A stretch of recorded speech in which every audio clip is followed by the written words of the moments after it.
Hey guys, and welcome to Petrol Ped, and welcome to this week's Midweek 180.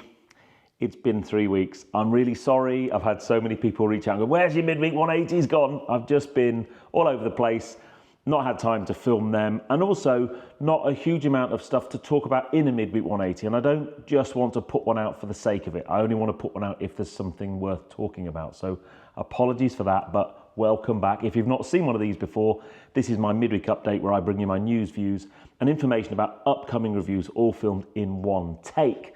Now then, housekeeping out the way from the previous Midweek 180, leader of the pack was Michael Kember. Well done, mate. Joined in the Magnificent Seven by Kevin DG7, Paul Mead, Jake Warren, Owen McDonald, Stephen Spink, and Gary Matthew. So whoever puts the first comment this week, you'll be my leader of the pack next week, and the first 7 comments will be in my Magnificent 7.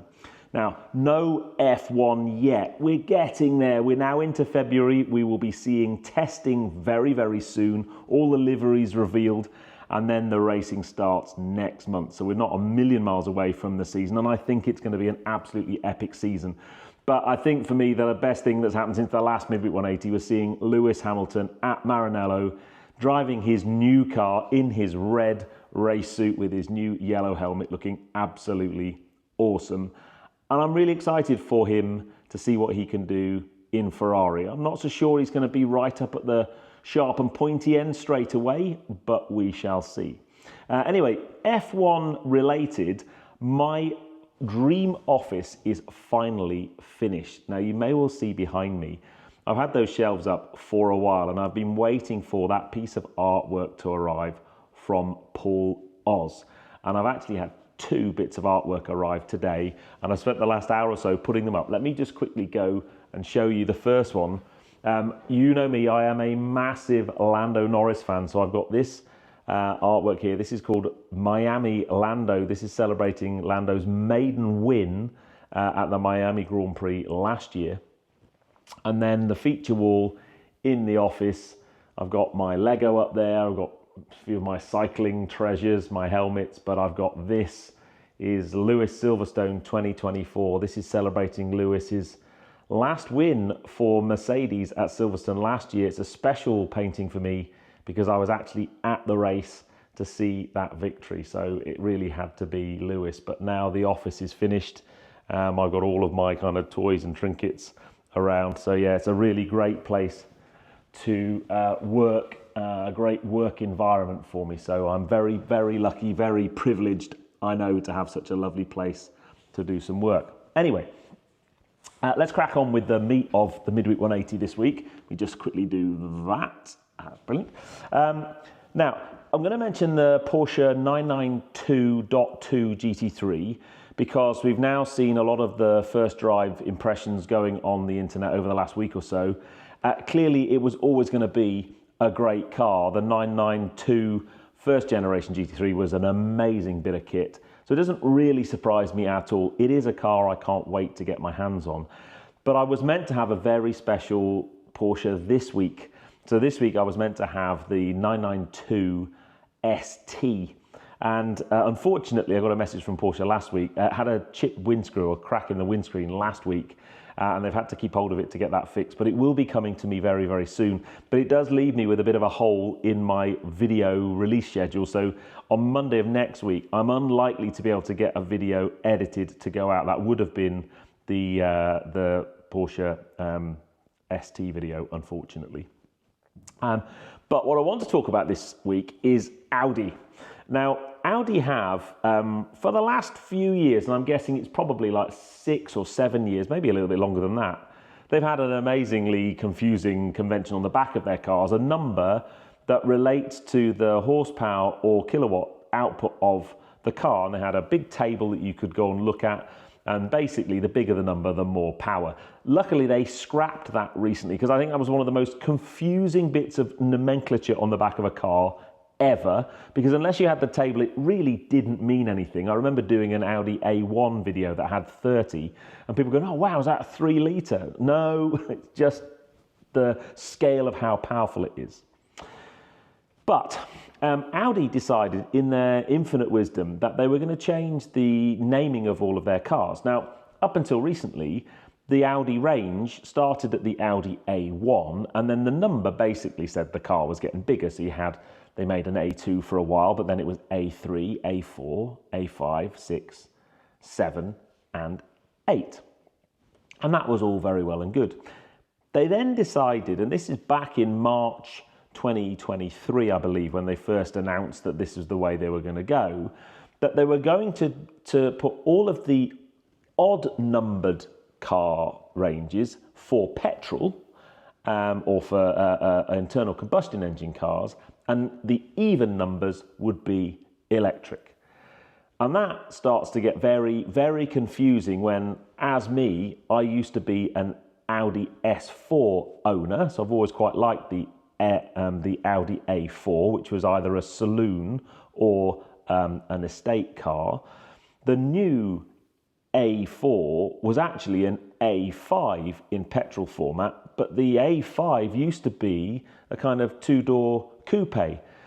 So you'd see the videos of the new Audi S5 and it was a wagon, and it just freaked me out. I didn't understand it at all. And it seems that the feedback from dealers and the feedback from customers hasn't been favourable to that nomenclature change, and Audi have basically backtracked and announced that they're going to scrap that idea because it was rubbish and go back to what they had before with a few tweaks. I think what they wanted to do was differentiate the internal combustion engine cars they sell from the battery electric cars that they sell, and they're still going to do that. But hear me out. So A-badged cars, they're calling what they're saying is low floor cars, and Q-badged cars will be high floor cars, so your kind of SUV style cars.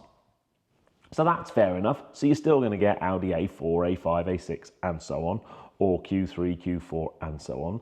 But then there's also going to be a number or a designator on there. So if it says TFSI, it's a petrol vehicle. If it says TFSI and then a lowercase e, it's going to be a plug-in hybrid.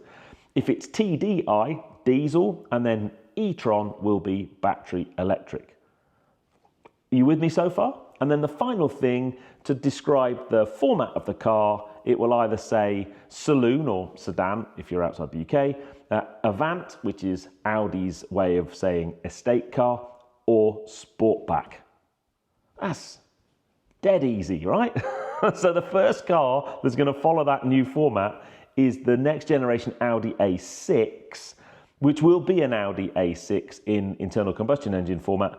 It was going to be an A7, but they've changed their mind and it's now an A6.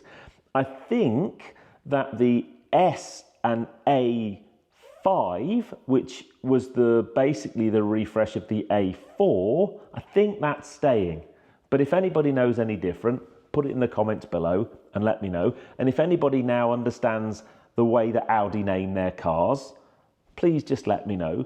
For me, the times are tough as it is at the moment for manufacturers, and manufacturers need to make it easy to understand what they're doing. And this smacks to me of somebody in a marketing department that probably doesn't really understand cars or car people or car buyers, thinking that's a great idea, and totally pushing to one side the kind of historical naming conventions of those cars. And I don't think it's just Audi. So for example, as soon as you do what they were going to do, comparing an Audi to a BMW, which used to be relatively straightforward, you say, okay, an A4 is the same as a 3 Series, and that's the same as a C-Class Mercedes. It was an easy comparison. Suddenly that gets thrown in the air and gets all very confusing. So yeah, sorry Audi, I'm really not sure what you were doing there. Anyway, now then, we have lots of exciting stuff heading towards us as a channel. I am very, very excited, and I will freely admit a little bit nervous and apprehensive, as on Sunday I fly to Portugal for the first drives of the latest V12 from Maranello, the 12 Cilindri Spider, or the 12-cylinder Spider, and I am so excited to go and create that content and share that with you. But it's a biggie for me. That's, you know, if you'd have said to me 5 years ago that I would be invited to a Ferrari launch or any manufacturer launch, but for me, I'm a big Ferrari fan. I love their cars. They're very, very beautiful. And I've got a number of Ferrari press cars coming over the next sort of 2 to 3 months. So lots of Ferrari goodness coming your way. That video, by the way, there will be an embargo, so it will be dropping on the channel in a few weeks' time. The video that goes out this Friday is going to be my coverage of the ice driving event that I attended last week in Finland, Finnish Lapland, with Kalmar Automotive. So Kalmar are a really cool company because they do so many different things. They do a lot of different backdate. I don't think they like the word resto mod so much, but backdate models on things like 911, 993 and 964. They do some really cool stuff on the new 996. They basically do what's called an RS, a rally special. They turn it into a kind of Dakar-like car. They put new suspension on it, lift it, underbody protection, do some work on the engine, and then you can use that as an adventure car. Kalmar Beyond Adventure run adventures that you can go on, whether that's driving through the desert for 11,500 kilometers like they did last year, or in my case, going on their Spirit of Speed ice driving experience. And I've been very lucky. I've been on ice driving experiences a couple of times now. I was out in Italy with Maserati at the back end of last year. But this event was really pushed me to my limit and beyond. The amount of driving we had, the amount of encouragement we had to really push, to go faster and harder and really push the cars in a relatively low consequence environment. And I want to try and put that across on camera on Friday. We did a forest rally stage on ice in the dark, and I didn't necessarily get out the other end without having a bit of a whoopsie. So if you want to see that, make sure you tune in. But yes, lots and lots of exciting stuff. I'm actually off to Myra tomorrow with Michelin to do a video. Now, you may well remember the video I did last year where I talked about putting new tyres, always putting them on the rear axle of the car. And lots and lots and lots of people commented saying that can't be right. What about wet braking? Surely you want the new tyres on the front axle. Well, I heard you, and I'm actually off to Myra tomorrow. We've got an exclusive booking at Myra. We're going to do some wet weather brake testing to demonstrate you still need to put the new tyres on the rear axle of the car. And then on Friday, I'm off to my good friends at 50 Supercar. So plenty of new stuff coming to the channel, but I've noticed I've been gassing on far too long. But before I go, let me know what you think of Audi's naming convention for their cars.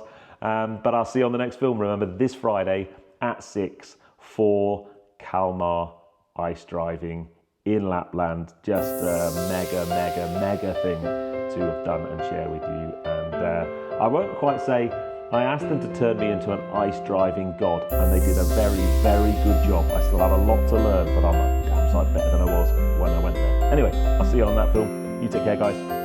Drive safe.